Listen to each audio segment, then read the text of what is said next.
important. It's health data. That is the most. That's why we don't give our files in this there. country.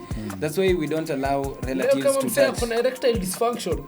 Useme tuko na this number of erectile dysfunction. Mimi kani kuna erectile dysfunction, I would want no one to know. Not even my chick or my wife. Nige feature nige mbeza sildana filka 50. Afadhali ni dead kabla mjue. When for now we use that's toxic masculinity but ni kweli. Era kama simama.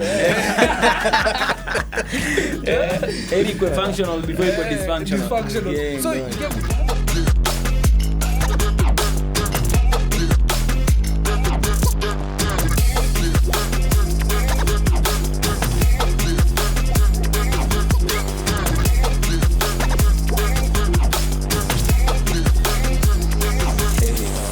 good morning, good evening, good afternoon.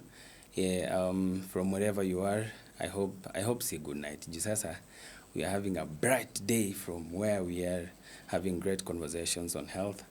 Unajua how we always do it, right? Yeah. Tuna bridge the gap in between rumors and facts. Sure. And here it's where we're putting it down. And on board leo, unajua kama kawaida, Dante here for you, and to my guy Brayo. Yeah, and today on board I have Dr. Dimbil, right? Karibu. Thank you very much for the warm welcome. Yeah. And I'm looking forward to the conversations we're going to have today. Nice, it's about time, bro. It's about time. Yeah, and then Dr. Mohammed is here with us as well. Santeni, thank you for having me. So we dive into it, man. How have you been, guys? Let him start. We have been good. We have been Gucci. Unaona venye anakuangushia ngori. But he knows I deliver. That's why. Nice. He's a bro. He's a real one. Yeah? I've been good by December. Yeah. Manze, we're contemplating how the year has been. Yeah. And the year for us as healthcare professionals in this country, as young Gen Zs in this country, has been quite interesting. Yeah, sure. It's been an up-down like an ECG. Because you have to have those PQRSs in life. Or life is either you're dead or you're mad boring. Yeah, true. So my life has been an extreme up and down this year. So I'm just contemplating that now that it's the end of year. Nice. Amazing. Amazing. Sisi tumekuwa fiti sana. At least along the way, we started the corridors. Maze mwaka imetuzalia katoi. Thanks, man. What do you have to thank for this year? I have a lot to be thankful for. Alhamdulillah.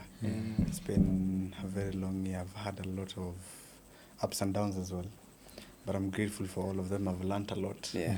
I think I'm not where I was when the year started. Nasema nime progress na nimerudi nyuma, but Alhamdulillah. one step ahead always. Yeah. Progress muhimu. Bro. Yeah. Yeah, been good kama kawa. I can't comment that man. Nashukuru Mungu. Simplicity too. Watu wamekucomplainia sana bana. The previous episodes umeamua kulipua watu, man. Kulipua watu huko. Basi kuna mbaya.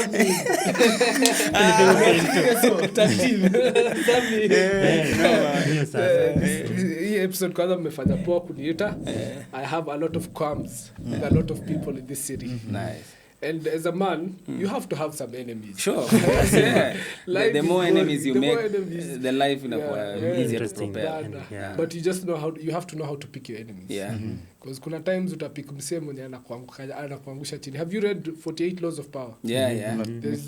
There's this law that says completely crush and destroy your enemy. I don't know which rule number it is, but if you have an enemy, either completely crush them or they will always come back to you. So just don't choose an enemy that can crush you until you're strong enough to crush them. Amazing. Yeah. Kijana alikuwa ameamka kulipua watu. Yes, mama kasiriko wanilipua watu huko ndani. Watu feedback inatumaliza huko online. Karibu to December account. Ni necessary. Ni conversations necessary na tuko in a community saizi in a society na generation where wase accept when you hit them with reality. Inakuwa hard enough. But what I really appreciate is Moha been checking 1 and 2 3 you to have your conversation, but either way his reality has been so amazing from where he's meeting the needs of his community. Kuna watu walikuwa so silent on skin care and stuff and all bleaching. Man, mimi hata sikuwa ijua, mimi najuanga kwanza wala low skin tone kwanza ya madem ni Hiyo ile tu. tu. Yani hiyo ni yake. Unajua mimi sikujua kuna amemulika watu by the you got a backlash for that, I've right? got a backlash for that. We have gotten How's it backlash. been, bro? It's a campaign we started with my team. It's a team of like 10, 15 people. And my brother does something called, he's also a medic. Yeah. And he does something called aesthetic and rejuvenative medicine. Uh-huh. So other than just running a medical center, we were like, what else can we do differently? Yeah. And we decided to focus on the bleaching campaign.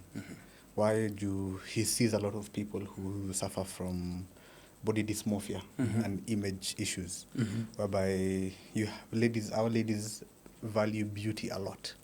Like the beauty standards among the Somali people are sometimes unattainable, where people go to extents of trying to maximize their beauty. Somali women are very pretty, mashallah. Yeah, sure. Very pretty. Yeah. Nimeona post ya Hanifa juzi akisema ukienda Isli kila dakika 5 you see the love of your life. Archives Kila saa walisha. your time. Ukienda Walienda hivi your Isli time. wote, archives walisha. It's been dangerous. Your time left right and center. But do you still appreciate the fact that unajua beauty is what you see and appreciate as And well? that's what we were campaigning in Yeah. this campaign. That beauty is in the eye of the beholder. Yeah. And your beauty standards should not put a risk to your life. Yeah, true. And your beauty standards shouldn't have a long-term risk effect or repercussion on you. Because if you use whatever you are using to bleach yourself, you should use something that's safe for your body. Yeah. Because we saw people are taking steroids for beauty standards. Yeah. And people have actually died because of those things. There's an episode I was watching. I think you were hosting this female doctor. Dr. Leila. Dr. Leila, right? Yeah, she was talking about a teen who came in, alikuwa ametumia dexamethasone for a period of time, and then there was other drug I don't really remember very well, but alikuwa ametumia for a period of time until put into very high risks. Man, I was like, someone gets there. And it's there, and it's very plenty of them.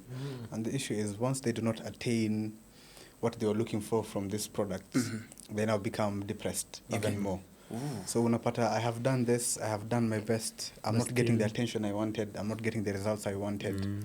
What's wrong? Yeah. Unapata? Yeah. So the campaign has all been about raising awareness on the harm that these products are causing, and also offering a solution. Okay.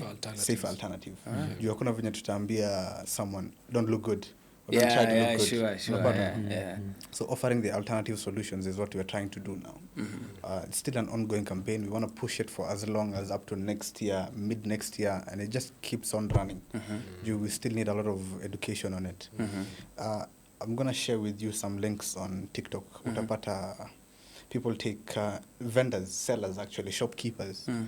They would take multiple creams from unverified sources. I don't know what PPB and KEMS are doing. But unapata Big questions. Big question. Yeah, big questions. unapata wewe unauza cream fulani inaitwa white beauty, John anauza cream fulani inaitwa yellow beauty, wewe unauza green beauty. Na vendors ni Haizi thousands. kuambia inawaka aje. Hata ujui ingredients ni nini. Ingredients ni nini. So these niggas are crushing different chemicals. Some of them are steroids. Like, we don't know. Alafu unacheki sasa kuna sasa wale local vendors wanachukua yake anazimix anaweka kwa blender kwa bucket. Yes, sasa ni Repackage market wa sasa. area. Na ukiona line yenye iko hiyo place, ukiona line ya madema konayo, For sure. them niggas are balling out. Them niggas are balling, by the way. But at what It's a $1 billion expense? industry. Aha. It's a $1 billion industry. But They it's have- not regulated. It's Let's not be regulated. honest. Sawa, tunaingilia biashara ya watu, lakini biashara ya watu, if it is harmful It should come with to the regulations. public, there should be regulations and safer alternatives. And that's what tunasema. Let's offer safer alternatives. Let us know what we're using. Usikue tu fala, you just buy things because they mwingine amekwambia nunua. True. We were hosting some guy, an amazing guy on TikTok as well. But we hosted him here on, it was episode, Picalori was episode 4, right? Yeah, 4. We hosted the episode 4. Picalori was talking about how China, like unaweza pata washoshoka 4 wako tu na line yake ya makonkosho hivi.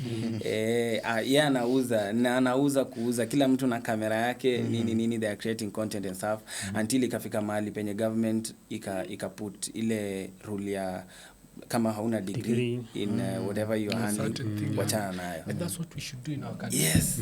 That's something we should talk about, because unaona juzi I was watching this chick who's a herbalist on TikTok. Anasema she was talking about either stomach issues, kidney. Yeah, she was talking about the kidney. Yeah. Ati anasema siku hizi watu wengi wako na kidney stones, lakini mnaenda hosi. Hizi vitu hazitibiwi hosi. Okay. Kujeni ni watibu na herbal drugs. What evidence backs the herbal drugs you're using? Because I need What research clarification. have you done to show that I have given this drug to it's this working. number of people? For this number of people, it's worked for this percent, and it hasn't worked for this percent. Yeah. But mtu anakuja and These she are has- the contraindications. she has thousands of followers, if not Yeah. hundreds of thousands of followers on Damn. the herbalist. Damn. Sasa, what people are being sold, where is the research to back it? Is it safe to use? Have you seen herbal poisoning in the hospital? Yeah. You I've know seen- how deadly that shit is? It's crazy. But Mi naweza sema it's all about where we stand as people. All of us run for the quick fix, bro. that's the thing with Kenya. Yeah, not even Kenya. It's inborn, it's human. We'd want fast results, if fast and effective results. For a good price. For a good price. Unapata? So if you're offering, there's always buyers. Na kuna venye, the healthcare community, healthcare marketing, it's very limited by our ethics and codes. Okay. Whereby we cannot compete in terms of marketing compared to the herbalist maybe he's talking about. There's no day I can come and say, I'm a better doctor than Dr. Dan. For sure. I'm a better, kujeni kwangu msiende kwake. But as a herbalist, I have the license to do that. Yeah. I'm as a someone who's not bound by ethics. Yeah. I have the license to do that. Yeah. So which gives them an unfair advantage in the market over you, the medical professional, who's not pushing yourself. Yeah, because out you're there. following a certain set of rules and ethics venye True. umesema. True. Yeah. So your point is very important in that our country sahi tunafai kuleta kitu kaya hiyo. You can't speak about aviation if you're not a pilot. Yeah, sure. You can't speak About law when you don't know it, you're not an Then advocate, you're it's not a or lawyer. unless you have studied it and Yeah. you can show us yo niko na makaratasi ama You can niko na have- evidence Yeah, so unaonyesha unaeza ongea. umesomea hii kitu I'm educated on it. Onyi tulia. Onyi. Onyi tulia. Onyi asitu advise sana. And basically I think maybe huenda wasi approve your kitu mostly the politicians because either way they talk too much about law, they talk too much about Our politicians are the most well-paid politicians in Africa, but one of the least educated and most useless in Africa. most useless, yeah, for sure. Kuna vitu wanafanya and you're like this Doesn't really make sense. wasn't, it Actually, doesn't make sense. Muliona hiyo story ya MPs walikatasha. Yeah. And wakati inakuwa imposed to them inakuwa an issue. So my MPs wamekataa kuchukua SHA as the insurance. Currently we have an issue we're discussing, Nairobi County. Our insurance for the year ime-expire. So the county is telling us, take SHA. So we are like, how can you tell us to take SHA na nyinyi mmekataa SHA? Na nyinyi mmekataa SHA. Because the honest thing about SHA, and we've talked about this a lot, me and Elias, SHA, the concept, the idea, the thought of it is good. It's very good. But the system SHA was put into, ilikuwa tu ile system ya NHIF. The system, it cannot work if it is not being put in place the way it has been written. Very true. So SHA haiwezi work juu the people in power kwa SHA have different agendas to the agenda they need to have for the people. Sijui kama mnaniget. Yeah, nakupata vizuri sana. Sio? Yeah. So sahi pia sisi as doctors in Nairobi County there's an ongoing discussion and 90% of the doctors, because we had a poll on the group, 90% of the doctors they don't want SHA to cover them. Bado tunadidaktiwa SHA. Mnakatwa pesa. Exorbitant amounts. Seka mimi nalipa 7,500 per month. That's a lot. Hiyo ni pesa ya mtu mmoja pale nje ya mwaka mzima. Yeah. Per month. Alafu services unapewa. So sahi wananiambia services unapewa, ukiangalia place, nikienda place yenye nataka sitakubaliwa. Yeah, for sure. There's only a specific set of hospitals you can go where SHA will work for you. And then we were having this type of conversation. Yes, kuna rules zenye wali set the guys were whatever the SHA thing and the system. Yeah. Which of course walikuwa na reasons zao, but clarity haikuwa made. Wali rush sana kuput it out here to us. Keeping in mind, wanasema hawezi walk into a level 5 as an outpatient. Lazima uwe referred. Lazima uwe referred from level 2, level 3. A question is, mtu anaishi tu hapo next to Mama Lucy Hospital or Pumwani Hospital, hapo tu majengo, right? And then the next thing, huyu mama amekuja anataka kuhudumiwa and then mnangoja there's that part ya outpatient. Okay, outpatient part hiyo ndio inanisumbua sana because if it has to be a referral from away ndio akuje na huyu patient ako within the locality at this hospital, review the patient, see if the patient can get the services and then we proceed. Me, I have a different opinion from you guys. I think SHA will work. Yeah? I think it will work. How do you think Will it work? Enlighten us. Yes. Wacha tupatie yake land. Okay, it's a very innovative system. Ukiangalia compared to NHIF, and the systems around us in Africa and East Africa. So they're categorizing different levels of care: primary, secondary, tertiary, emergency. So, for example, you are an outpatient personnel, or you're an outpatient person who's looking for care from outpatient, and you go to level 5, but there's a level 3 around you. Like, say, let me just use my locality.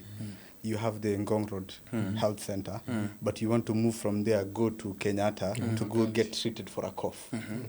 So don't you see unapeleka workload huko? Yeah. But that's that's something that would have been sorted around you very fast. So if you look at SHA in itself, let's start with primary health care. It's going to cover for all the basic outpatient care that you want. I don't know about... Is it going to? It's supposed to cover. It's supposed to, but it isn't. I don't know if it's not. It's covered. But you have to know one thing. The moving an idea of it from where it is as SHA now to actually conceptualizing this thing and it working perfectly. It's not going to work in 1 month. So unasema it will work in 2 terms. Not even. Tupe time. Amesema 2 terms. Kama tumekataa 2 terms. Umesema tupe 2 terms. 2 terms is inevitable. Sure. 2 terms is inevitable. Okay. But this is a conversation I had with the head of digital health, and I don't want to mention her name. But when you looked at the roadmap, they're actually like 20% of... Head of digital health for Ministry of Health, DHA, Digital Health Authority, under SHA. Okay. So they're actually at 20% of their goal. They are understaffed. They are still building this system. It's not complete. It's not where it is, like we can say, it's functioning at 100%. They are recruiting personnel to come on board. They're getting more ideas. They're changing as they go. Like, work on it. Palikuna mashida, we will work on it. So it's not going to be something that is... tuifungue leo ikuwe perfect leo. So umesema tuangalie mbele. Yes, wait for it. Umesema tunafaa tukue patient. Tuache kukua the medics that we are, tukue patient. Yeah. Look now, teachers have accepted SHA. Next to the doctors. Yeah, there's a comprehensive cover for them, right? For teachers, doctors, it's being put out to the medical personnel. For medical personnel. Take SHA as your cover. Is it still comprehensive? That was a discussion we're having kwa group. KMPDU Nairobi sio? No. So the group was saying ingekuwa kaile NHIF kitambo wenye ulikuwa nakatwa 1500 but comprehensive cover inakucover completely kwa a lot of hospitals. Saisha madaktari hawana comprehensive cover. Walimu wako na comprehensive cover cause walimu wote wamewekwa under. Sasa sisi we are divided by counties. Walimu are under one under one makes sense, scheme, right? One payment scheme, one paying scheme. Unacheki walimu hawapatiwi job na Mandera County ama Nairobi County au Mombasa County, national government. Sasa sisi madaktari wa Nairobi County wako na insurance scheme yao. Wa Kiambu County wako na insurance scheme yao. You get me? So we have been divided kwanza hapo. Kwa Narok they say different counties. So different counties have different schemes and it's being paid by the county government.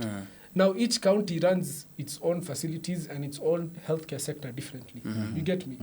Na inaraniwa vishebedu. Vile unajisikia. Venye unajisikia like our healthcare at the county sector. Nairobi ni crazy. Nairobi county ni more crazy. So how do they plan for it to work on doctors? You know, that's an interesting thing. And then how do they plan to make it work for the whole country? And from 20% to 100%, how long will it take? I don't know. I cannot give you specific I get you. I've read about it, looked into it heavily, looked at the previous system that NHIF was and how different it is. The one fault about it is like take from the rich, give it to everyone else. It's a social health. Okay. So, and it's going to be mandatory for everyone to be under this scheme. The main purpose of SHA, it's not to pay for you everything. not your out. See, itakulipia everything. Okay. Unless maybe you're the one who's paying like millions, like cooperative bank CEO who was paying 1 point something million under for SHA. Per month. Yeah. Where? Damn. Yeah. Where? Unalipa 7.5. Kuna mseto alimention 1.2. One By point. the way. Yeah, anakatwa 1 point. Yesha. Yeah. That's so much, right? He gets paid 30M per month. Yeah, that's crazy. But he's still crazy, man. It's crazy anyway, but Out of 30 unanichukulia 1 million yote. 1 million huo msee tukiagree na yeye na aanze kufacilitate at least to health centers out here and stuff. Hiyo instead of kumkata tuweke kwa SHA, hiyo pesa yake tunaweza kuadvise kuma inafungua maisha. Manze, you know. Inasaidia. I But agree yeah. with Elias. The idea and the concepts of SHA. It's good. Give it It's time. good. Now Yeah. the implementation part is palibado. I'm still Of which with our country we need to agree that the implementation part ndio hutupiaga problem. Yeah. Juu wanasiasa wakisimama Idea tunapanga wanatuambia nazo. nitawajengea barabara, nitafanya hii na hii, I'm going to make this work out for you. Like you see how and this brings it back to a question. Like you see how Nahumicha before she became the CS health and One of stuff. the most useless CSs ever. Yeah, okay. Tulicamp- Spill it out, bro. Tulicamp kwa mlango yake tukitafuta internship. Where And she was never giving us an audience. Like the issue of internship being delayed, no payment, started with our lot. We were the ones who sat out 9 months, 10 months, some of us 1.5 years. And every time we'd go to Nakumincha, she was like, I didn't budget for you, give us time, give us time. One of the most useless CSs ever. I'm Lakini glad nani I told alimtoa her. hapo? Nani alisaidia kumtoa hapo? Yeah. Hi. Hi. Bye. So do you believe in karma? Kama is a Right. bitch. Yeah. She didn't That- budget for us, Uh-huh. but eventually she had to budget for her resignation. Her exit. Oh, sure, man. And then after a while, kulikuwa na rumors online on her health and stuff. I wish her all the best of health. Yeah. Hiyo ndo kitu yenye tuwezi kukuishia. Yeah. Hatutaki ubaya, ni hatukuwa tunataka tu upige hiyo job. Haikuwa necessary. She did not have the facilities for that big man. She didn't have the facilities Yeah. kabisa. Okay. Nice. So- So strike ni kitu imekuwa hapa for a period of time, like how Dr. Dimbil's mentioning it, because he's saying Nairobi County, the doctors are grouping and asking questions and stuff, and you know those questions ni hard kupata hizo answers, and it brings it back to kuna strike right now. You know there is a strike going on. There's a strike, or rather, Every ama ni- second week kuna strike. Yeah, Every you- second every- week. like- every second week of kuna the strike, month. the month. Does that make sense? How bullshit of a thought process that is, that tumekubaliana, tumehangaishwa sana na county hadi mahali imefika tusipolipwa pesa at a certain amount, all the healthcare workers in Nairobi County down their tools. Easy. Huh? So easy, yani. One thing it shows is how disorganized we are as healthcare professionals, number one. Yeah. We are not organized at all. Yeah. And we're not willing to sacrifice for the better. There's the time when the union called for the strike. Doctors had laid down their tools, and then county issued threats. People will took up jobs. Wanaenda wanafanya locum, some of them Kiambu still walifanya do. hivyo. Kiambu County, they were on strike for, was it 3 months? Say kwa healthcare, kwa doctors, we do, okay, in Trump's words, we do complain and bitch a lot, Yeah. but with zero action. Zero action. Yeah. Ama even when we act, once we have it's our not leaders unified. have, it's not unified, and on top of that, our leaders once wakishapelekwa White House wapatiwe package moja fiti, Brown strike envelope. inaisha kama ile Inaisha strike ya juzi ya nationwide strike. Yeah. Si ase walimaliza without consulting anyone. Without consulting anyone. Like- And they'll come to the screens and tell you what you need to... We came to an agreement with the people in power. What agreements? Who did you consult on the people you're representing? Tuliona tu wako State House na Prezo walikuwa wamekaa na yeye. Tuliona tu akicheka na imeisha. And the same problems you're complaining about are the same problems that are going on right now. But let me finish on this point. See, again, with healthcare striking and calling for strikes, it should not be as easy Random, as... yeah. It should not be as should random not be as as this. random. Because kuna watu wanahangaika, kuna watu wanaumia sahi tukiwa. True, sana. If you do, and even if you do persist on striking, bado ni wenzako, your fellow Kenyans wataumia, your family members wataumia. Yeah. So I feel for Davji and Ms. Keller and the union, because when they do call for strikes, some people lay down their tools, some don't. So even governor na sasa ona hawa. Yeah. Unaona? Now let me tell you why that is. KMPDU, the union kuna registered members, paid up members, then kuna the rest of the doctors. So doctors wale wenye hawalipi ile monthly dues ya KMPDU, they can't vote on KMPDU. I had that by the way. Na elections zinakuja soon. Elections ni next year. Ziko tu hapa. Ziko around the corner. So sahi kama hujalipa bill zako za KMPDU, which is 3,000 a month, you can't vote in KMPDU. Yeah. You have no says. You can't be going to those events. Which shouldn't be the case either way. Okay, it's a good initiative to regulate and stuff. But shouldn't be the case because kuna madaktari wenye hawana job wenye hawezi kuna watu hawana job lakini wanataka kuwa na say hapo mtu wako because what is basically KMPDU doing to the doctors, it's a union that is protecting the doctors, right?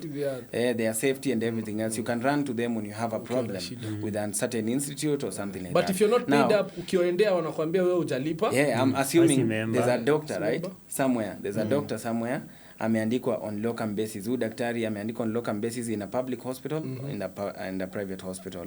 Huyu daktari hajawahi ona county job, okay? Now, how do you expect them to get the same? Because wanasema ukiingia under the union, that is under as nurses, we'll need to get these clarifications as well from our age.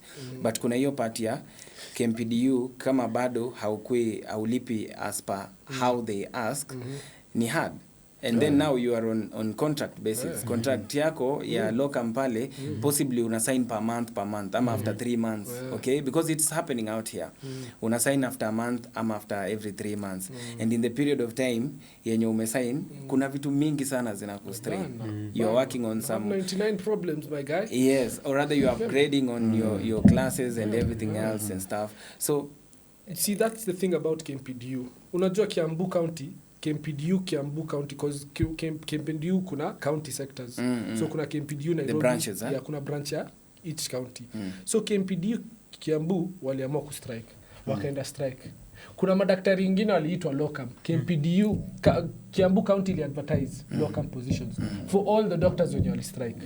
Wakaambia nyie endeleeni na strike. Na kuna watu walifill all those positions.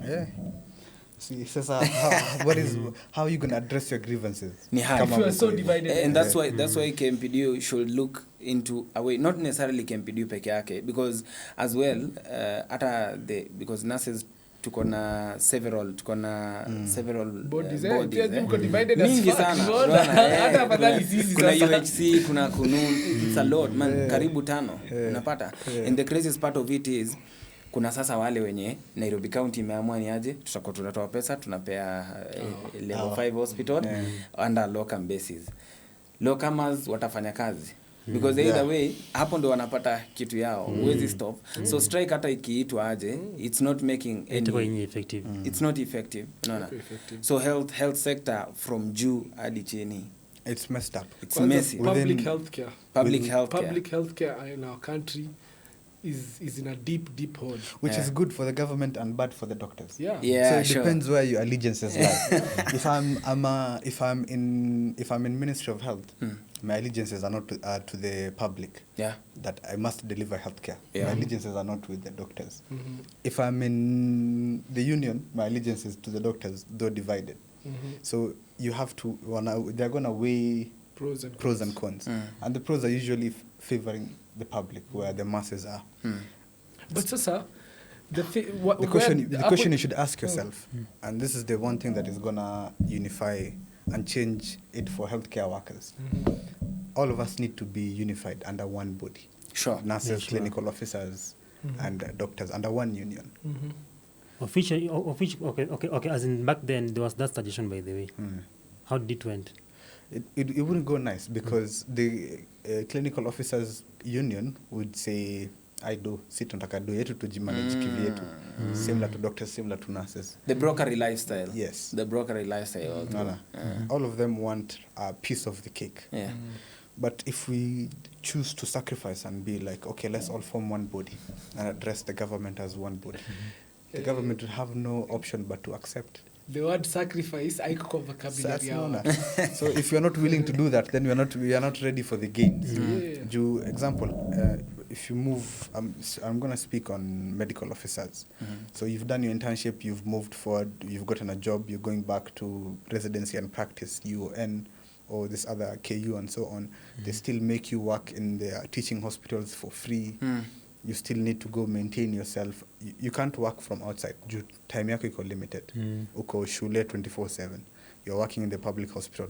The UN is not paying you. KNH is not paying you, but you're offering free labor. You're actually paying them because unalipa UN do usome. Then uende usome. So again, kuna issue of paid residency, kuna issue of internship, na kuna issue of curriculum development. Unapata? Where we're still stuck in medical system of 1980s, 70s. Yeah, true. Na life in a move. Yeah, and then the president always compares us to Singapore, but he only compares us to Singapore on matters that he wants to choose to compare us. True. Unapata? But when we say like, okay, what of matters healthcare? The doctors themselves, how can we compare ourselves to Singapore? And the workforce, yeah. Because you are educated because enough. I don't know, Educated enough. you work in a level 4 hospital out here and a level 5 hospital. You'll find one nurse with 80 patients. Na maybe shift kama wako watu wawili, utapata hao 80 patients wana share amongst them. Hiyo ni 40 patients. 40. Tell me how I'm going to do clear documentation and going to give holistic care to these mothers, because either way, mothers and patients, like broadly, because ukiangalia kuna several communication on data collection and how we are taking the consent of the patients and everything else. Unapata the healthcare services that tunapea our patients wenye tuko nao iko type diluted in a way. And makosa sio yetu, unaget the communication, makosa sio yetu healthcare workers, because hata strike ukiangalia in a perspective we have makosa lakini si peke yetu. Yes, tuko wengi. Ukiangalia healthcare workers, how the county is sorting the strike issues. Unajua a patient will walk in the hospital akupate Dr. Moha and then akwambie hamtaki hata kuhudumia wagonjwa wetu. Nini mna strike tu. Unajua huo mgonjwa notice the fact that you have a family, rent yako inakugonga na ujalipwa tarehe 15 na ujalipwa. Landlord ajui historia ati county haijadilipa. True man. True. Lakini patient wako ajali kama umelipwa, ajali kenye unapitia, yeye anajali tu amekuja hapo, you have been employed there and you have to deliver, which that makes sense from their point of view. Yeah. Mwenye nikienda hosi sahi, nataka daktari mwenye ako hapo anitibu, anipatie some form of answers to my problems, because I know doctors aren't perfect. You don't have all the answers. But some form of assistance, na mimi niende zangu. Na nisahau story ya daktari. Okay, majority of the times when I sit in such gatherings of healthcare professionals, we never come up with solutions. So solution ni gani? This solution ingekuwa ni moja tu. Solution would be to unify the doctors. Yeah. If you cannot unify the doctors, then we can't, or not even the doctors, if you cannot unify the healthcare workers, then we can't achieve what we want. But we're divided to the core. Kama sahi madaktari, we are divided. Because KMPDU kuna paid up and unpaid up.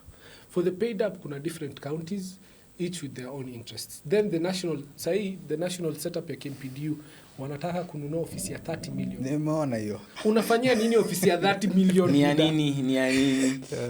Does that make sense? It doesn't make sense. It doesn't make sense. I've seen that, but again, I'm not a paid up member, so my whatever voice there does not count. You see how unfair that is. Umseni DaKtaRi, he's graduated. He with all the qualifications, and he's working right now. He has a license to practice. But union saya akisema manze mimi sidai story, let's vote out these niggas, utaambiwa kama nani. Unless ulipe 3k 1 month before the election. 1 month. But to the solution to these problems, because currently what KMPDU do is put out small fires, but the big problem is still there. They're reactive. They're not proactive. Reactive, not proactive. But even when they try to be proactive, individual interest take precedence over collective issues. Like your story of people taking up locum positions. But this is how it's supposed to go on. All healthcare workers under one body, this is what they're trying to work on with the HSC, Health Service Commission, whereby the doctors go and the healthcare workers, the nurses, the clinical officers go under that body. Okay. So I think collectively the first solution is we push for HSC like crazy. once that comes, you can be able to make demands and bargain as one voice rather than separate voices. Which will be louder. Which will be louder, easier, and achievable to get what we want. Okay. If we don't do that, then I think we just accept the state we are in and find solutions. Or what is actually happening right now with young Kenyan professionals, like mass migration, like mass leaving of because me, I have a lot of friends who have left out the country. Wild beasts, inaitwaga wild beasts. Kuna migration plan. There is a low-key migration of healthcare professionals in this country, especially the younger ones.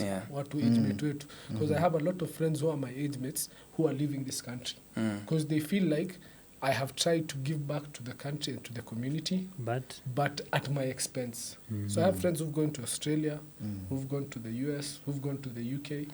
A lot of and it's at expense of mental health, expense of physical, and the financial returns are NPO. I always say, and I don't know if you guys agree to it. I always say that medics in Kenya are not being paid. They are being appreciated. Like usikose transit. Asante DaKtaRi, fika home salama. Fika home salama. I mean, chukua hii usikose kahawa, you need to eat, okay? But medics in Kenya are not being paid. Because if at all tungekuwa tunasema ati payment ama you guys appreciate what you guys listen, are getting. CBA the last time doctor's salary was bumped up tuseme. Hadi kwanza the former president Uhuru made a big deal out of it and the results were being punished paka sahi. The last time tulipata CBA was that 100-day strike in 2017. Okay. Paka sahi that's the same CBA we're getting on terms. Walimu walipata CBA yao lini? The latest one this year, right? Wame bump up their pay. Since you were getting pay 10 years ago, how much has the economy changed from 10 years ago? Man, heavily. But unajua, I think doctors are, compared to where we stand in the region, doctors get paid the best in Kenya. I studied in Uganda. Nice. But Uganda is a dictatorship, but you cannot compare that. You know how much doctors are paid in Uganda? How much? Kenyan shillings, bro. In Kenyan shillings. Around 30K. Because it's a village, bro. 30K. Damn it. Uganda is a village. Only highest. But you know, in Uganda, which is okay. The 30K is okay because one, they have everything there, bro. They don't have everything. They have everything in this perspective. Hawa si wako na matoke, wako na lishe. Imagine in Nairobi 30K, bro. Like when you utatumia 30K Uganda, ni venye utatumia 150K Nairobi. Bro, should tell them something, huh? Economy yao ni ka village. Economy ya Uganda ni ka economy ya Turkana. You get me? Like economy yao ni nyasi, tusidanganyane. As economy yetu is big. We now wendo kwa payslip. Unapatanga ngapi monthly? Siwezi sema wanajua ni bro. Si Nairobi sasa inatembea na chest. Ni confidence peke yake ndio inanipitishaga hii Nairobi. Yeah, true. Lakini sasa nikishaanza kusema pesa na enyewe hata watu wataanza kusema hii confidence yake. We can't see where it comes ni depression. So, mimi nasema mimi nalipwa tu pesa fulani. Wacha mimi nikupatie range, wacha mimi nitoboe siri. Si yake specifically, yake inaweza kuwa different. But generally doctors, whether you work in private or you work in public, like GP primary, GP. A medical officer, you range between, kuna wengine wanalipwa as low as 70-80 all the way to 150 200 and so on. So it depends where you're practicing. Now say compare to other cadres like clinical officers, same range, 60 70 80 90, depends on where you're working. But now nurses, that's where the problem is. I think nurses get paid unfairly. Kidogo sana. So badly, man. Yeah, so badly. So before uendelee, Brea alikuwa anasema kitu moja. Brea ulikuwa unawaambiaje last time? Kama salary yote below 20, okay, below 30,000, hiyo kwanza ifai kwa salary. Na kwanza ifai kuita interview. Ndio token. In short, ifai kupewa interview. Inafaa tu ukienda unapeana ID namba yako, kama uko na physical ID, at least wakubali hata kama uko na soft copy, okay? Alafu mnakaa nao chini, Tuongee mnaambia niaje, hii ndio good conduct yangu. Saa in fact inafaa kuwa sasa wewe ndio unawauliza maswali, kwa hiyo 30k mnaofa nini? Hiyo kazi mnanipea, mnadai nikuje siku ngapi? Mnadai ni work how many hours? Mnadai nifanye nini hapo? Na hiyo ndo salary nasa napewa hapa nje. Okay, proceed. Alternative solution ni we classify ourselves. We classify ourselves into young healthcare workers. Thank you. And old healthcare workers. Thank you. Because there is a huge rift. There's a very huge rift. Wallahi billahi. Young healthcare workers, to say anyone who graduated from 2018 to currently where we are for the last 10 years. Let's take after CBA. If you graduate after CBA, you're a young healthcare worker. We form our own body, our own union. But we're dividing further. That's not the answer. That's what these people in power want, bro. Divide and conquer. That's the most basic rule of power. You know. But the more division, the more easier for them. They will be. There's always in generations. There's always where something started, and in our generation, something has to start. Something has to start. Something must change. In our generation, we are those people that are asking questions. Those other generations utaskia. I have a colleague from somewhere. Apparently boys akiingia strike ikianza, he will always report. Attender. Yeah, ataingia job. But unajua makosa si yake. Kuna time aliwahi tolewa kwa payslip na amekuwa programmed niki-strike saa hii nitatolewa kwa payslip tena. Unaona? Because kuna hizo whatever kutishatisha ya kutoa mtu kwa payslip and all that. Mimi saa hizo ukiniambia unataka kunitoa kwa payslip, I'll be like, okay, sawa lini? That is the question, ni lini unataka kunitoa? Because either way I know kuna venye mambo lazima isome. Usha struggle kidogo. Nisha struggle umekaa bila job bila do. Sasa hii tunakaa bila salo. Ukitoana si watatu, tukaenda payslip ya county. Salo ya November paka sasa hajaingia. Bado paka sasa hajaingia. Na tuko tarehe 15 December. Na ikai kuingia anytime soon. Na tulikuwa tunasikia rumors ati juu Nairobi County moved from Co-op Bank to CDN Bank. Things will be better. CDN will be paying early. Nimeharibika sasa. Nimeporomoka zaidi. So I don't know what they meant by that. So they are just trying to jump from on board bado kwa CDN. On board. They are still just removing the finer details. They're trying to smoothen out the edges. Yeah. But the biggest solution as a let's to make your distinction to say young healthcare workers si tujitoe to form body yetu. I have a better idea. Wakisema strike tuna strike. As tukisema tuna strike tuna strike. When interns were striking, we were striking collectively. Yeah. When intern doctors were striking, we were striking collectively. All of us were facing the same issues. Hakuna intern mwenye alikuwa narudi bado job ama nini. Walikuwa united. Yeah, walikuwa united. And it was very easy to deal with the government like that. Like, amtaki kutupatia do, si tumestrike. Baada ya wiki mbili msikia do imeingia. Nice. Unaona? Do inakam. So young healthcare workers put out, tujieke kando, tujiite mkutano, tuseme hivi ndo tunataka. Tuongee na these other bodies, KMA, KMPDU, tuambie sisi ni hivi, we work together. We are pushing whatever you guys are asking for, but at least we want to do it way better so that we get to the bottom line of this whole thing. Kukuwe na change, kukuwe na handovers. Unapata example kama KMPDU, when we were striking, or when we were actually going to KMPDU to tell them, help us push Ministry of Health to post us. One of the things that we provided as solutions was put an internship office. An office under KMPD that caters for intern doctors and junior healthcare workers. There's one, right? I don't know if they implemented.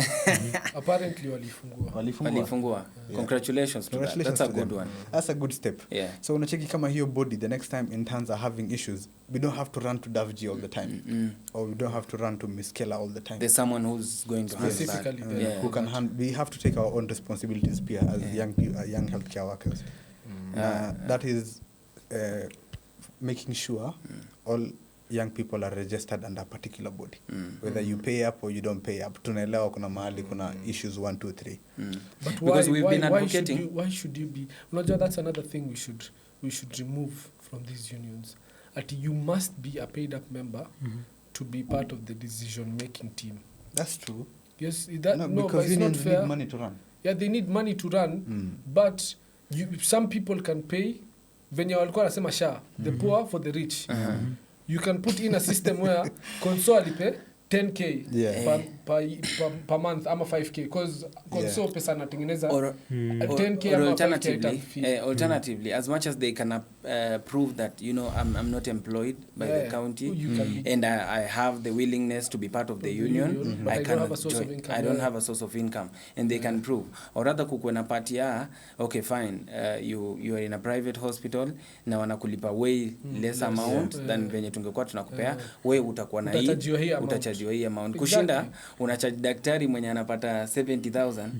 Daktari unajua daktari doing and daktari things out here because they have to. Yeah, they have to survive. See, that's where people now take advantage of now monetizing healthcare, a practice which is not supposed to be heavily monetized. Right. And that's where private facilities come on board. And I'll speak this with some bit of conflict of interest. Me, myself, I'm in the private healthcare space.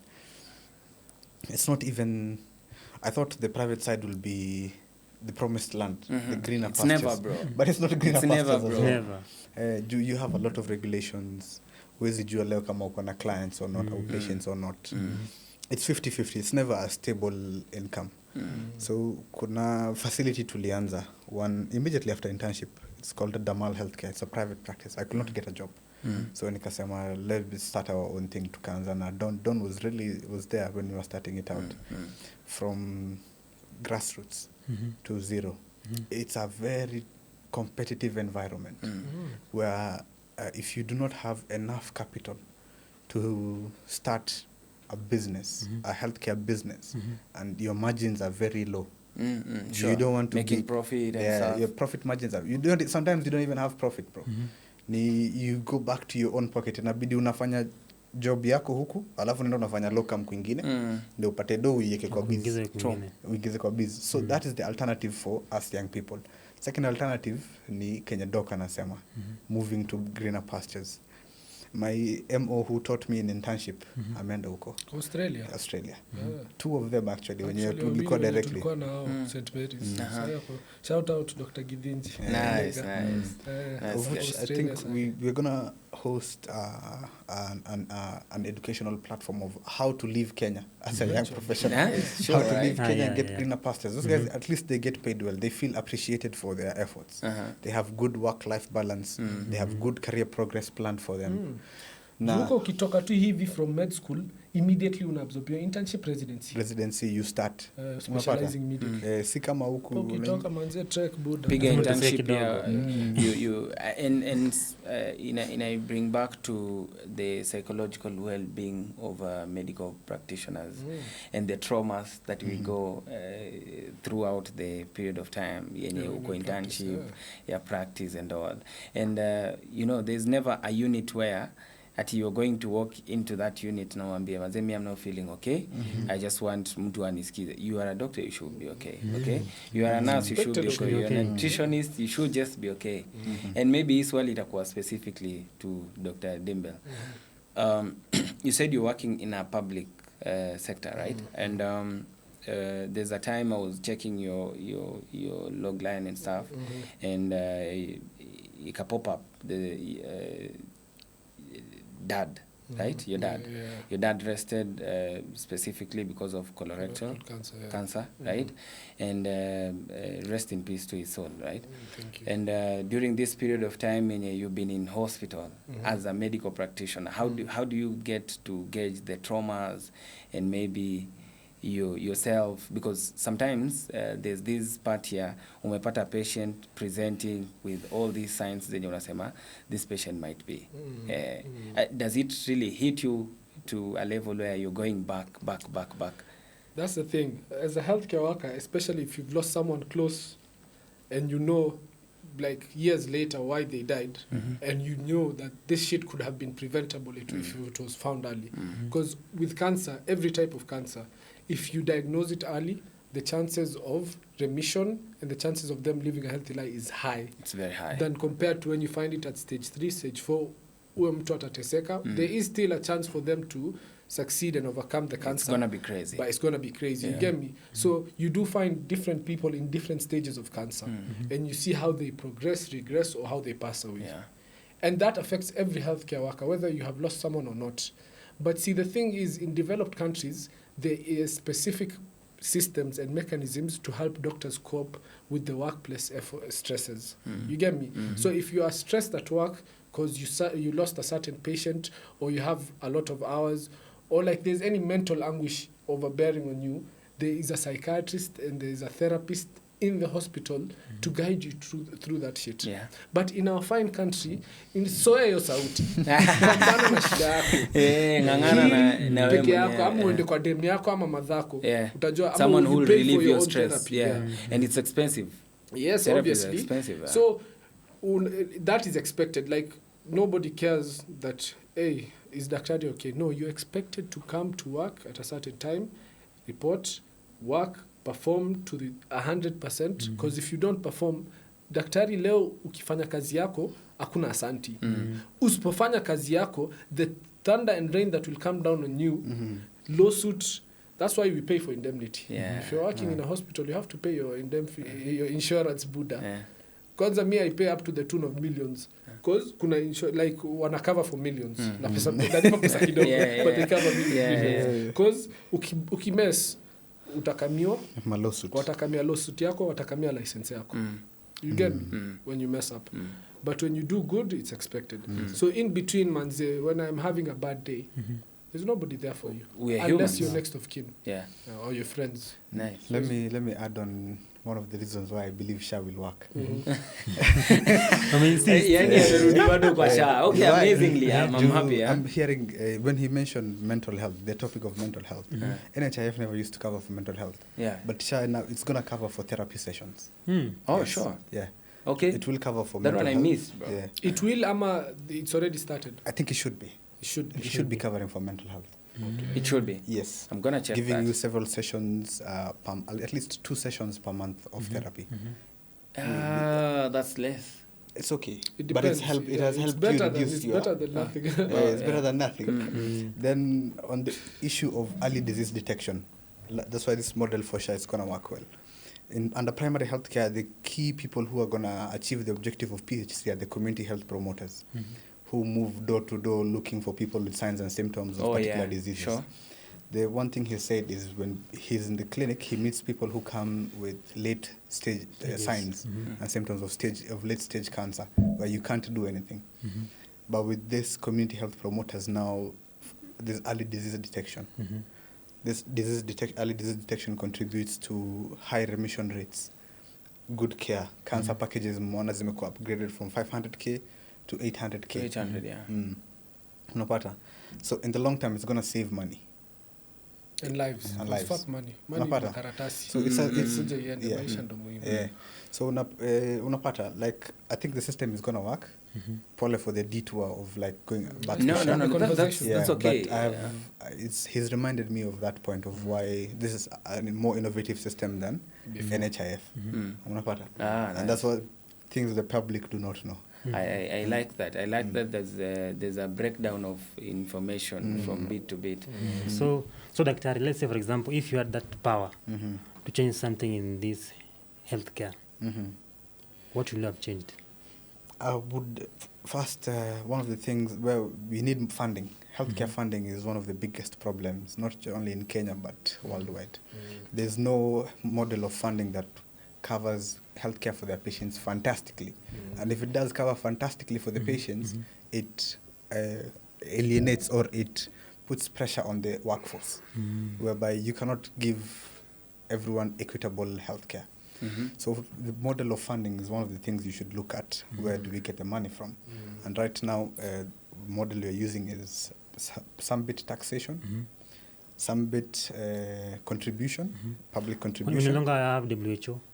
It gives, sinaona kama hii deal ya juzi ya bana. US.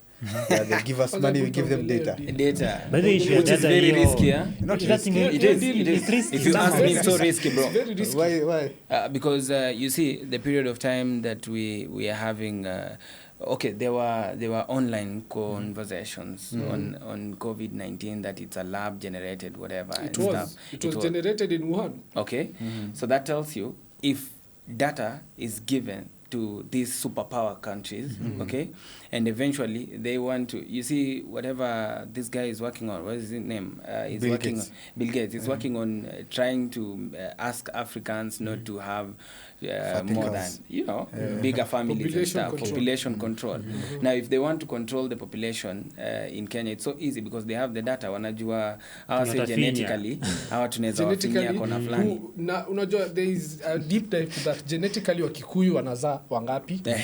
Wajaka wanazaa wangapi? Wasomali wanazaa wangapi? Tupunguze nani ndo tutajua tutapunguza overall population. Nani. Okay? So that is private information that these white people are willing to buy, and our leaders are willing to sell to them. And I actually believe on the cheap. And then they want to would you be convince us. willing to pay $1.2 billion for something you know you will not gain from? Sure. Okay, you're gaining something. What? You're getting What is funding it? and money. Okay, what are they gaining? What are they gaining? From that White data. men. They're getting the data. What They're are they going to going use it to for do? research. Research for what? For everything. Research has For been whatever So they- research has everything, been yes, here. for You good see, things and bad things. And for bad things. Dr. Don, But it's just let me tell research let me- imekopa from Yes. tangu kitambo. Okay, we've been doing research. There's Kemri. Kemri has been Kemri doing kwa hapa na research, sisi. right? Their data, apparently Kemri inakuwa supplied or rather inakuwa funded with, you know, outside organizations. Na Kemri imekuwa, go to Kemri, tell them, you see, we want to do this and this, and wakona their, how they handle their data. Basically, wakishafika pale, it's gonna be easy to handle. Unlike ukikuja and then you're putting it to our face, like, sisi, tushaingia hiyo agreement. By Hakuna then- kitu mneza, Hakuna kitu unajua. unaweza to show. Yeah. And that's the thing. He deal, has it already been passed? Yeah, it's been It's, finalized. we But can't do anything about it. data is man. private. Yeah. See, private. Data is private. Yeah. Data is It is. private, but it depends what kind of data you give Your them health out. data, Health most data. important. It's health data. That is the most That's why we don't private give our information files in this there. country. That's why we don't allow Leo relatives kama to msee touch. akona erectile dysfunction, useme tuko na wanaume this number akona erectile dysfunction. Akona Who erectile would want? dysfunction. Mimi kama niko na erectile dysfunction, I would want no one to know. Not even my chick or my wife. Ningeficha, ningemeza sildenafil ka 50. Always. Afadhali ni dead kabla mjue. Okay. What if now we use That's your... toxic what if- masculinity, but ni ukweli. Every kama imesimama. Any functional before it dysfunctional. Dysfunctional. Yeah, So go you ahead. get me, healthcare and healthcare data is very private. For our honorable president to go sign a deal for that certain amount of money without the impasse or without the input of the Kenyan public on data that is theirs that will be shared to white men, which we don't know what they will do with it, whether it is good or bad, then we should have a say. Or at least hiyo do itumike vizuri, which we know haita. But Haiwezi, come to haiwezi, think mali of pesa it, itaenda mtajua. what's the worst that can they do The with worst that that data? can happen. Okay, so The worst. they look at Antoinini, the data, they get research, they get like, okay, for Africans, majority of the things that we get is ARVs, anti-TBs, vaccines. Tropical diseases. No, those are the major what we use for what the funds do bring to us. Yeah. So they can modify the medications to specifically, in either in a good way or a bad way, alter our genes. Or But maybe it is in a bad way. Tunafikiria worst case it's scenario. population control. Worst case scenario is population control. Yeah. Or they give us poisons that affects Slowly our poison You see? Bila Slow- sisi kujua. bila sisi kujua. That's worst case scenario.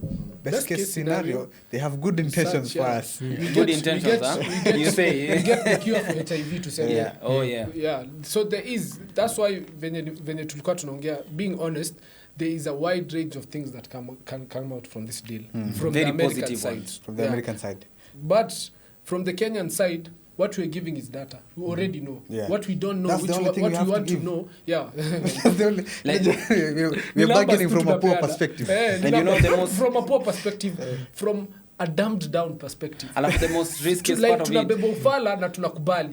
The most riskiest part of it is, you see, saizi they walk to Mr. President or rather the Kenyan government and then wanawambia niaje, you see, sisi tuliwa supply, now we have your data. You see, they are already coming Bargaining ku power. threaten na bargaining power ya, tuko na data fulani already, muna offer kenye tunataka more, ama kuna venye. Or else. So already, we are tied, man. We are tied already. Tie down. Unajua kitu moja pia, I don't think the people who were in that deal or were going over that deal were dumb to know that they are selling away Kenyans futures. To solve their tumblecrats. Not Pesa. Ni pesa. Kwanza our country, everyone has a one thing price, I've bro. come to learn, just honestly, everyone, including especially the president, has a price. Everyone has a price. Siko mbaya. Uliona vile alisimama haraka vile alitoa Trump. But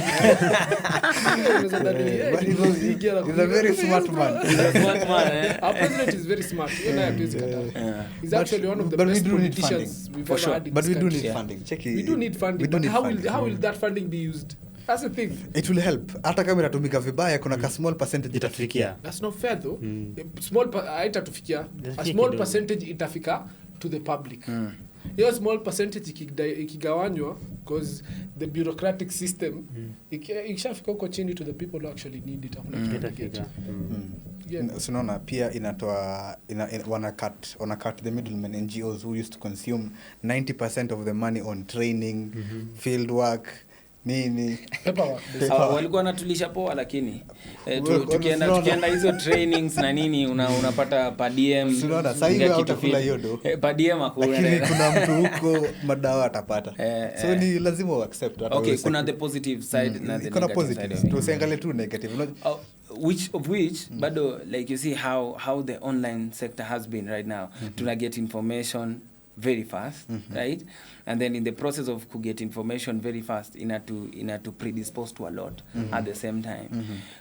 Do you uko in the private sector, do you agree or rather do you support the fact that kuna hiyo part ya internet helping into the medical sector with all the claims that have been online? I don't know if you've met any internet in the medical sector. In the medical sector. Because right now I am majoring in AI in healthcare.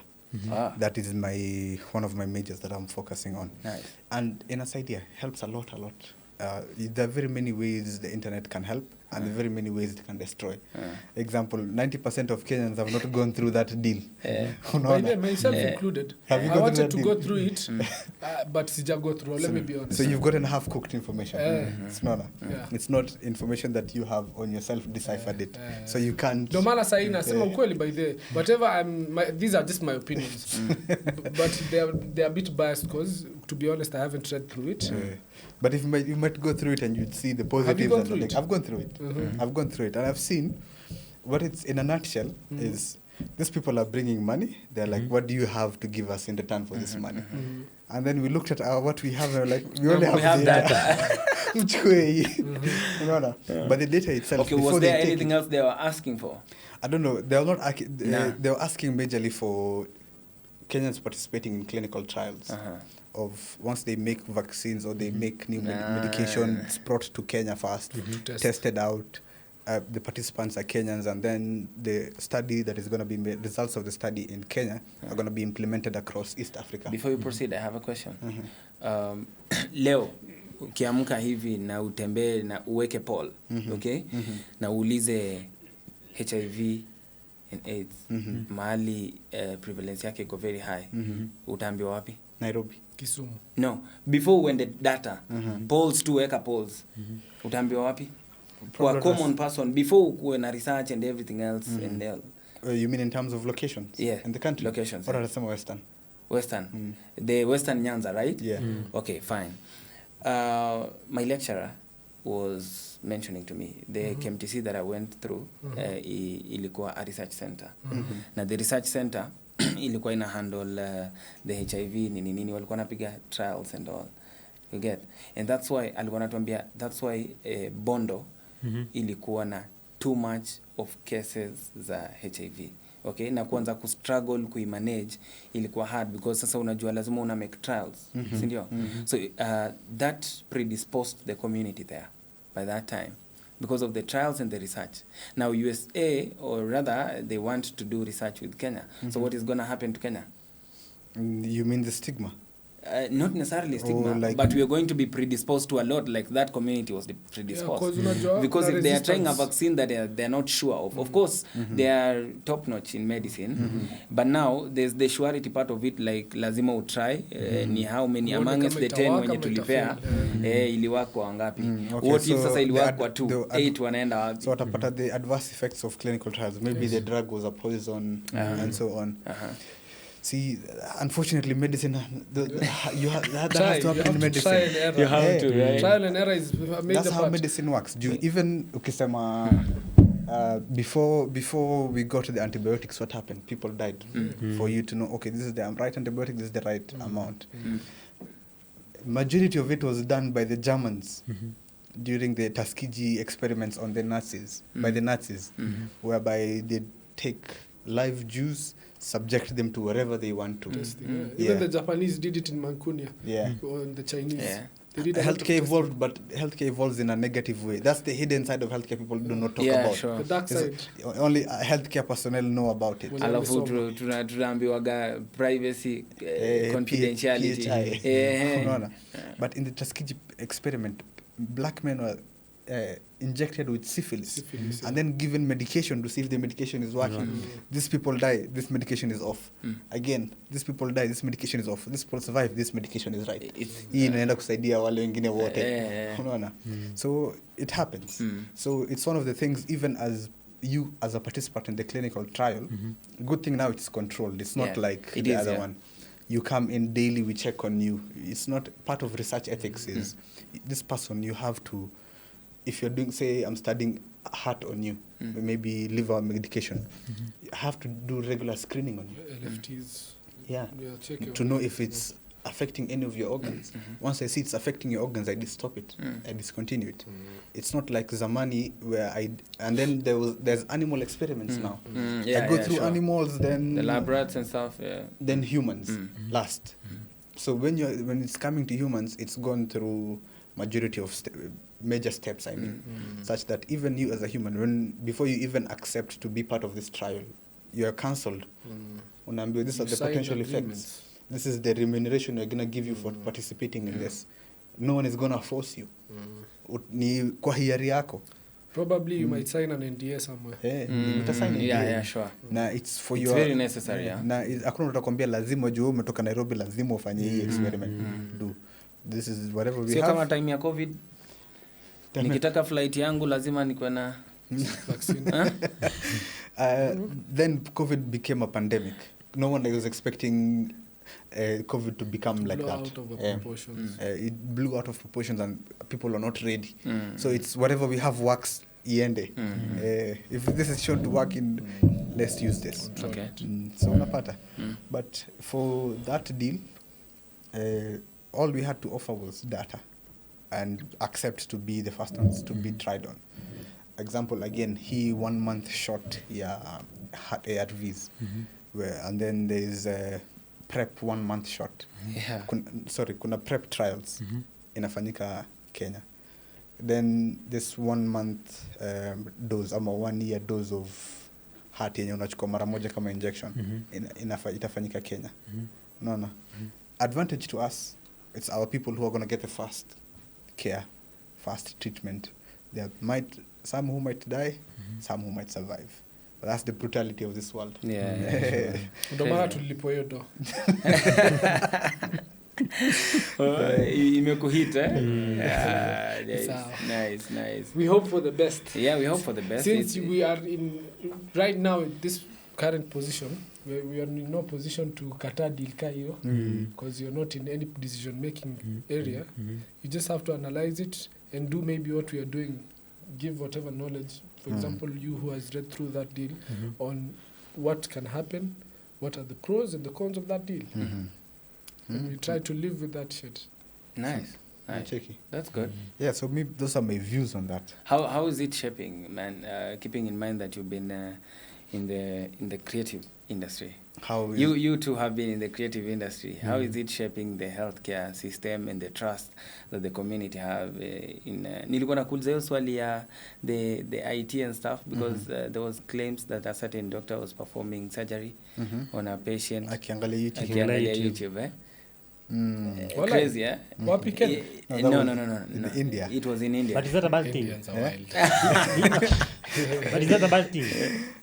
What if unajirefresh to something? Don ndiye atatujibu hiyo swali. Don anajua ni kwa nini nasema yeye ndiye atatujibu. Let me tell you something. Even as doctors, sometimes you haven't done a procedure for a very long time. Nice. Sure. That you might have had the idea of it, but you need to refresh it. You need to refresh, yeah. You get me? So, for example, there was a time I was doing a procedure. I think it was a dislocated joint. Dislocated, Yeah. right? Yeah. So, I wanted to relocate it. So, tu niko OPD. Nimeweka tu simu yangu YouTube. Nikiangalia venye anafanya, nikafanya na ikakuwa successful. You get me? So, hata achana watching YouTube. Let me give you an out-of-pocket thing. Mi nikiwanga theater on Saturdays. Na games za Prem inaendelea. Kuna mtu anaweka iPad hapo. Game inaendelea tukifanya surgery. You're not watching the game. You are doing the surgery. But game inaendelea hapo kwa background. Maybe hata hiyo YouTube unaiweka kwa background in case like there's something it might add on to you. It's knowledge. And humans are like, especially if you're working in a certain practice, kama ya medicine, it's apprenticeship. You see and you do. You see and you do, by the way. Right? It's a skill. You have it's to a skill. And the more you do it, the better you become. If you don't do it for long, just like a skill, it blunts down. You get me? Yeah, like kama sasa hivi my skills nimeblunt kabisa. All my surgical skills. You have not stepped in theater for 2 years. 2 years now. 2 years. Ukiniambia nifanye cesarean section sasa nitakwambia relax kwanza. 2 hours. 2 hours. 2 hours, and before the 2 hours lazima ni assist mtu kwanza. Lazima ni assistant wa mtu kwanza for some time. The memory of how it's done is always in the mind. Lakini ku actualize it on a large patient lazima ni assist kwanza. True. And medical information is and then it's very progressive, bro. It's very progressive. In management of postpartum hemorrhage, like postpartum hemorrhage venye management imekuwa along the way. There are so many researches that are still ongoing. And now you'll be there, you're getting a PPH on the table. You've not managed maybe on the table for a longer period of time. Maybe you're not calling for the commands because, of course, unajua ni long period of time. So lazima get into the progress again. The wheel ikirol ndio get back to it, which is very acceptable. I'll give you a scenario tukiwa when I was in Uganda still. I worked in a setting called Hoima. It's the border of Congo and Uganda. So there's a lot of refugees coming from Congo into Uganda. And they'd usually have, in refugee camps, a lot of issues na vita na nini. So this guy had his penis slashed by his wife because alimshika na dem mwingine. So amekam kwa theater table. There's no urologist around. So vascular surgeon hakuna. So what the person who was on the ground by then alikuwa ni general surgeon. So general surgeon is like, sasa mimi nitajua aje hii.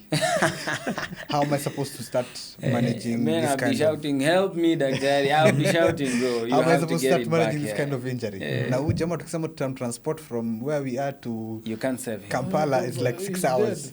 He is dead or his penis is dead. Imeenda. Either way you're dead. Without a penis you're dead. As a man, you're dead. YouTube hapo kwa hapo. Penile reconstruction. Step by step. So YouTube akifanya nyinyi mnafanya. Doka huyo msee wa YouTube anaongea He gave me the second piece. But like when it was cut, it didn't fully like fall off. Like part ilikuwa imeshikilia. Part ilikuwa imeshikilia. So Doc had to like suture all this around, but she didn't know what to do with the different tissues. The different tissues, especially the spongy part that is made up of blood vessels. She didn't know what to do with that. Juu akiweka suture hivi, akijaribu kuvuta inakata. Inatoka. Like, so how will I deal with this? And he managed the patient. Ingia YouTube. Iliwork. And I've done tapping as well before. I've done tapping in a clinic mahali, and basically nilikuwa nimeona tu a doctor and a clinician wakiwa wanafanya because it's not under my jurisdiction. So I was like saa 9 usiku. Unajua hizi clinics zenye wewe ndio daktari, wewe ndio nurse, wewe ndio health records, wewe ndio unarun kila kitu. Mzee anakuja anakulilia mpaka anakushikilia hivi msee, and ina happen in the process akona retention, urine retention. Okay, so unafai ku drain bladder. Nikamwambia relax, okay. Nikamuingiza hapo, and then I went to the next room. On YouTube, checked everything else, breathed in, breathed out, nika breathe out. After there I went, nikamwambia mzae, whatever I want to do, I have never done it before, but I want to save you. The mzae alikuwa na the faith and everything else. He was like, you're the person who's going to help me. You get? I was like, okay, let's do it. Now with my cannula and everything else, went inside urine. Suprapubic ingine safi, clean. And I wouldn't advise that, but in terms where you cannot help, and kila kitu iko pressed upon you. You have to save a life. You have to adapt because medicine and medical practicing medicine and everything else, lazima ukwe easy adapt to a certain and pressure. The most important thing you should adapt to is pressure. From both ends. It is fluctuant in your career. Throughout your career, there are different scenarios where the pressure is different. And sometimes it gets worse, sometimes it gets better. Sometimes una sweat haga. Wow, sweat haga is constant. It depends on the amount. The amount of sweat. Nice. So, on that issue ya pressure, kuna time Moha alikuwa ana advice. Moha alikuwa ana advise accountants, alikuwa ana advise other people. So Moha ndiye anatufungia hii set. Okay. Na the same advice sisi atuipatie we are not reconstituting this. Okay, watch the show. So the Moha you're talking about is my brother. His brother. The brother. Yeah. So you're going to ongea kuhusu the pressure in medicine. He practices. I stopped practicing. Me, I deal with healthcare management, what business side and AI, and running operations. But I still see patients once in a while. And if the patients I see are not like very serious cases. So the pressure of medicine, I could not handle it. Mimi nilijitoa tu. Msababaki na hiyo pressure. Yeye alifanya ukatoka. No, mimi tu ndo nilikufurahia na choice tu. I knew I cannot handle the constant pressure of patients, authorities in healthcare, not being able to take care of yourself. I knew that pressure was not meant for me. Pressure zangu ni vitu zingine. The pressures that I have on myself now are imposed by the business. Those ones I can manage. But the pressure of patients or pressure of handling human life, it's a very different kind of pressure.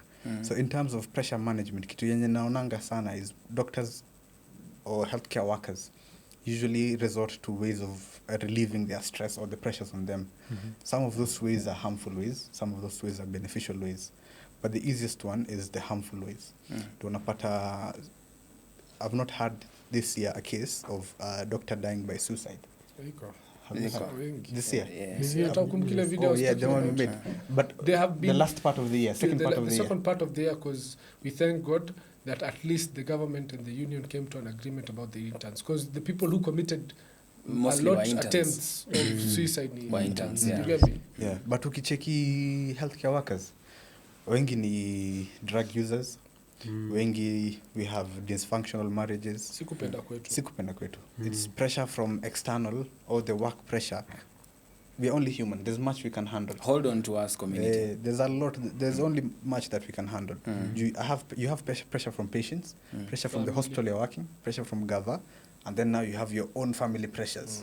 Then uko na zako. Then uko na hauna do. Uko broke 24/7. So it's always daktari badala akuwa anapiga Heineken ako pale kwenye keg center. Bado unasikia daktari ya quick one. Kwa hiyo daktari ya quick one kwa hiyo. So I think we should find ways to how we relieve our stresses. Whether it's through community activities within us healthcare professionals ourselves. Maybe this platform. Thank you for inviting us, by the way. Welcome always, bro. As this platform grows, we can now go outside to the community and go to our own community of healthcare people. Like you can get put up an advert out there, a post out there. It's a nurses hangout. It's a doctors hangout. Kujeni come to check up on each other. We have conversations. In fact, that's a wonderful idea, right? Tupatane leo, tupatane Jeffries, tena tukapiga lap moja mbili, tukunywe kahawa kidogo. We go for like a small event pamoja. That's some of the things union are supposed to be doing, by the way. Lakini niliona hii ingine, there's this group wameanza, Doctors Wellness. Kuna DaKtaRi FC ndani hapo and everything. Nilikuwa naona hata it's a good one. That's a good idea. It's a good one. So asanteni for having us here. Always welcome. Always welcome any day. Now that medics you already know the fact is we are trying to put up platforms that are going to, and you need to follow Dr. Don Dimbil. Wapatie for those who have reached paka huku mwisho, because I know it was an interesting watch, because tumeongelea mambo mengi. Kitu ya kwanza, for my enemies, I'm sorry, but you can't do nothing. Keep suffering. Keep suffering. But I wish you health so that you can see us succeed. Yeah, sure. For my friends, Manze, thanks for watching. Follow me. I'm on TikTok, Don Dimbil, IG. And you can also follow the podcast, Laughing Lab Coat, on YouTube. Sure. It's also trying to just educate our people in the best way possible. And thank you for having us. Welcome. Handles for both Damal for Damal. Okay, I'm going to give out the community platforms. Kuna Damal Healthcare. It's a level 3B medical center. It's a startup, AI-backed startup that focuses on wellness of the community. We are more into aesthetics, maneno na urembo, vitamins, na nini, like rejuvenation, and also wellness. People who are dealing with chronic diseases, when you, like, after seeing your primary doctor, and then your doctor mekwambia enda kwa nutritionist, usikule chumvi hivi, and you don't know where to start. Now you come to Damal. We'll make food for you. We'll teach you the portions. We have a chef on board that actually makes the food. We teach you, if you're diabetic, eat this, eat like this. This is the actual food. Eat here today, sit with us. We monitor how your sugars are. And then at the end of the day, you spend like 8 hours with us, and you live with like a plan for like 1 month. Nice. So that's Damal Healthcare. And then the podcast is called The Laughing Lab Coat. Dr. Don has mentioned it already. Just check out The Laughing Lab Coat on all platforms. We're present. Okay. Yeah, so asanteni. Yeah, welcome. The Laughing Lab Coat. Yeah, guys. Wasolilia sana wanataka kuona madaktari kwa show. Wamecomplain sana by the way. Mmehost nurses sana. Madaktari wa yuko. So leo at least tumesikiza kilio yao. Yeah, and we will be continuing doing more of this. Yeah. Asanteni. Yeah, keep following, Maze, keep subscribing, because now we need to put up a community together, all of us, and the only way we can put up a community is if you hold our hands towards the level best that we can. Cloud9, sure. Tap tap tap tap Tap tap tap tap. Peace out. Shukran, keep peace, subscribing. guys. Yeah. Bye bye.